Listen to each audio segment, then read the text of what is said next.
ګرانو کتونکو په ترناب کې دغه مبارکه دستوره د دریو فریقینو ترمنځ دغه شخړه ختمه شوه. په دغه کې یو فریق زما په څنګ کې موجود دی، سردار داود صاحب، او داود صاحب سره زموږ د ډېر وخت نه تعلق دی او په اردو کې هم د دوی څه خبرې واورېدلې. پکار دی چې په پښتو کې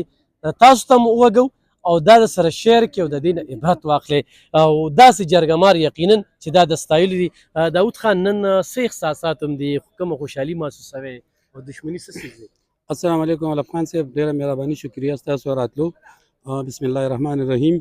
زما احساسات به زه ته ووایم چې د دې علاقې کې یو مړی شوی زمونږ اوښی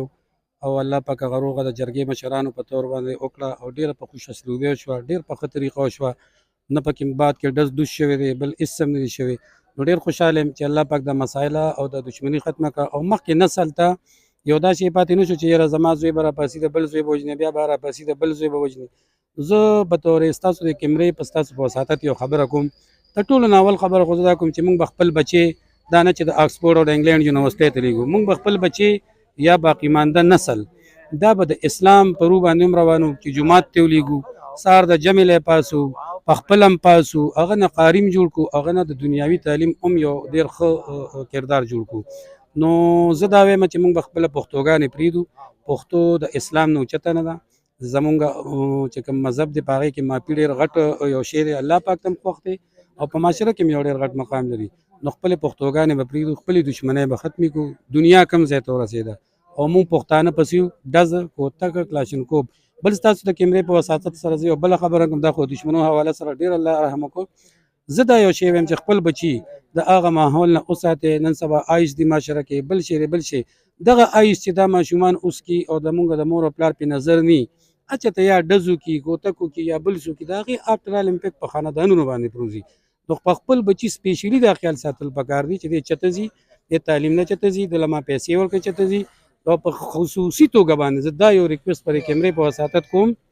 چې د خپل بچي له د موبایل دا دونه اډکشن مه ورکوي، ځکه چې دا موبایل د ښه مقصد دپاره هم استعمالوي او غلط دپاره هم. چونکې زمونږ پړه لیکه نوجوانان خو نن سبا ډېر کم دي او هغوی په دې موبایل نښتي که هغه جینکې دي او که هلکان دي. نو دا یو سپیشلي ستاسو د کیمرې په وساطت وایم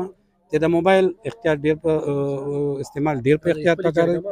زمونږ جرګمار الحمدلله زمونږ د تنظیم د ترنو ډاکټر حمید فرمان او دې کې نور هم ډېر دي، د دوی چې کوم ایپلز دي به د دې د اجر دی الله دوی له ورکړي. دا یو بهترین ټیم دی، بغیر لالچه لګي، ډېر زیات د دوی یو کمیونیکیشن لینکس دی او موږ ډېر زیات خوشحاله یو د دې نه. خدای دې دوی له دې اجر وکړي او ستاسو ټول میډیا والا له دې هم ډېر اجر خدای ورکړي، ځکه چې ستاسو په کیمرې په ذریعه زمونږ د اواز خلک اوري. نو موږ به دا یو ریکویسټ وکړو چې خپلې دښمنۍ دې موږ ختم کړو او په اسلام په مذهب دې روان شو، په ورورولو دې روان شو. ډېره زیاته مننه ګرانو کتونکو، کوشش کوو چې دویم فریق سره هم خبرې اترې وکړو. موږ سره اوسئ. ډېره مننه علف خان وروره،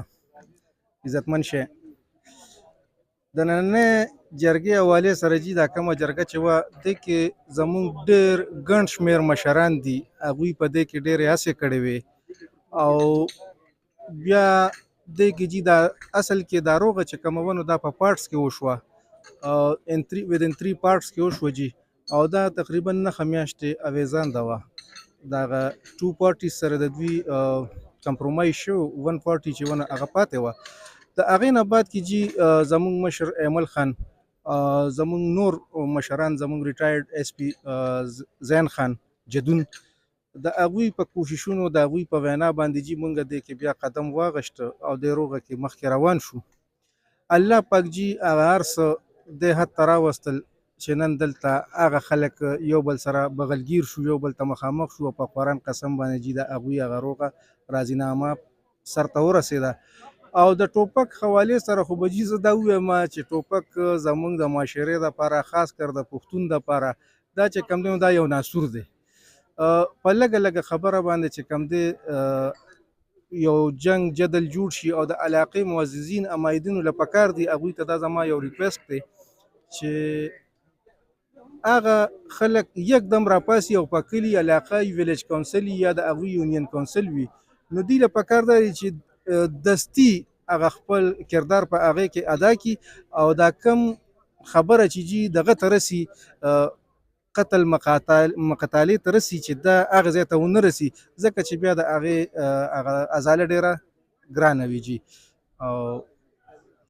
ګرانو کتونکو په دغه کې دویم فریق قیصر خان چې څه تعارف محتاج نه دی، یو سیاسي وګړی، یو سوشل ورکر، او نن یقینا د هغه انداز چې کوم دی نو دا په روغه کې یو ډېر مهم رول لوبوي. چر چاله په خندا په خوشحالۍ غاړه ورکول دا هغې خلکو ته یو عبرت دی چې کوم خلکه ضد انا دا یې ځان سره ساتلي وي او جرګې ته هم غاړه نه ږدي او روغ هم نه کوي. قیصر خان نن چې کومه روغه وشوله څه احساسات هم دي څه به وایي؟ یاره بس الف خان شیرپو د جرګې ممبرانو ډېر لوی محنت وکړو او زمونږ تربورولۍ لانجه وه دا زمونږ تربوران دي بلکې دا کوم چې شهید شوي دی وفات شوي دی دا زما د سبق کلاس فیلو او مخکې هم پېښه پوم اوس هم پېښه پیم او 20 کاله پس هم پېښه پیم. زمونږ یو کورنۍ ده زمونږ ډېر زیات اتفاق و زمونږ په خاندان کې چې ته مطلب داس خو غټه خبره ده یو بل سره راکنځلو یا راګزار یا داسې قسم خبرې نه وي راغلې. اتفاقي کار جوړ شو الله ته به منظوره وه هغه خبره داسې حالاتو ته لاړه چې مونږ پرې ډېر پریشان او ډېر ملامت او ډېر خفه وو. بل د دوی را بچي دا به مونږ داسې ګڼو لکه خپلو خوریانو غوندې خپلو ورورونو غوندې چې سم د وسه کېږي او څه هیلپ وي د مونږ او مونږ د دې لپاره کوو او مونږ به انشاءالله د دې نه د یو سیز نه مخه ناړو ولې دا دواړه کورنۍ زمونږ دغه دا جینۍ چې کومه وه کوم د راواده شوې وه دا زمونږ د ترور لور وه او دا لږ چې کوم دی دا دغه چې نو دا زمونږ د تره بچي او ډېر اتفاق باندې مونږ مشهور وو چې د دوی ډېر ښه اتفاق دی د دوی د پلارانو د ترونو زمونږ داسې هغه تربورولۍ کې بیا هغه ګروپ غوندې و بس هغه ناخوشګواره واقعه پکې راغله او ډېر زیات پې خفه وو او باقي پښتانه وروسته سوچ کوو مونږ مطلب دا دی چې بس وشي هغه وخت سره او خفګان خو دی پې خامخا به پې پښتانه خو مطلب دا هغه وخت کې وشي او د عمر خفګان کورنۍ خال نه دښمني خو ټول تاوان ګټه پکې نشته په دښمنۍ کې که څوک وایي ګټه ده نو په دې کې ګټه نشته که تا څوک خوږ کړل دغه کړل د هغه هم تاوان دی که تا نه ډزو شو ستا هم تاوان دی ګټه په ټوپک کې یو طرف ته نشته دا ټوټل تاوان دی دې کې ګټه دغه شته نو هغه به څنګه سړی وکړي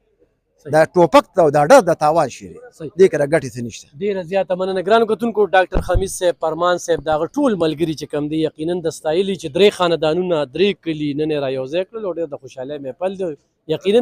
د فریقینو نه زیات جرګې والا خوشحاله دي چې 3.5 کاله جدوجهد نه پس چې کوم دی روغه کېږي نو دا وړه خبره نه دا ډېره غټه خبره ده. دا جرګه دا ډېره ګرانه جرګه وه چې دا سر ته ورسېده.